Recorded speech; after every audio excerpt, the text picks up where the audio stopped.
एक गरीब लड़के को रास्ते में 500 का नोट मिला। उसकी माँ के पैरों में टूटी हुई चप्पल थी। घर में खाने को भी पैसे नहीं थे, लेकिन उसने वो 500 का नोट अपनी माँ पर खर्च नहीं किया। आखिर क्यों? और उसके इस एक फैसले ने उसकी पूरी जिंदगी बदल दी।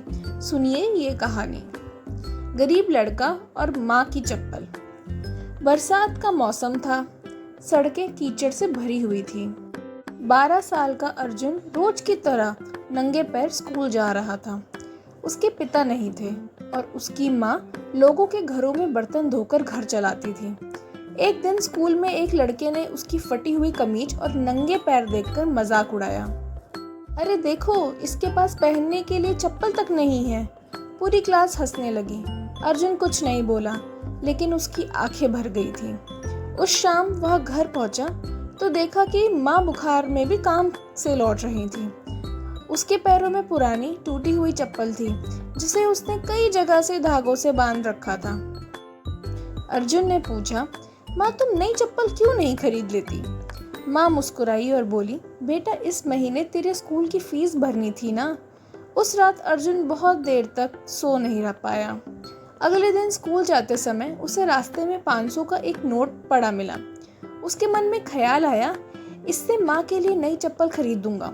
लेकिन तभी उसने देखा कि थोड़े दूर एक बूढ़ा आदमी घबराकर कुछ ढूंढ रहा है। अर्जुन ने पूछा, दादाजी क्या हुआ?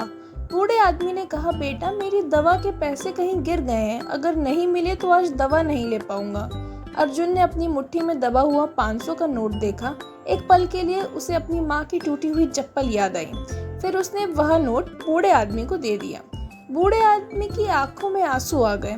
उसने अर्जुन के सर पे हाथ रखा और कहा, बेटा तू बहुत बड़ा इंसान बनेगा। अर्जुन खाली हाथ घर लौट आया। कुछ दिनों बाद स्कूल की प्रार्थना सभा में उसका नाम पुकारा गया। उसे पता चला कि उस बूढ़े आदमी ने स्कूल में आकर उसकी ईमानदारी की कहानी सुनाई थी। वह एक रिटायर्ड शिक्षक था। उसने अर्जुन की पढ़ाई का पूरा खर्च उठाने का फैसला किया था। अर्जुन की आंखों में आंसू बहने लगे। उसने भीड़ में खड़ी अपनी माँ को देखा। आज भी उसके पैरों में वही टूटी हुई चप्पल थी। लेकिन पहली बार अर्जुन को महसूस हुआ कि उसकी माँ की कुर्बानी बेकार नहीं जाएगी। शिक्षा, कभी कभी हम जो अच्छा काम दूसरों के लिए करते हैं वह जिंदगी बदल देता है हमारी। अगर आपको कहानी पसंद आई हो तो एक लाइक और कहानी वाली दीदी को फॉलो ज़रूर करें।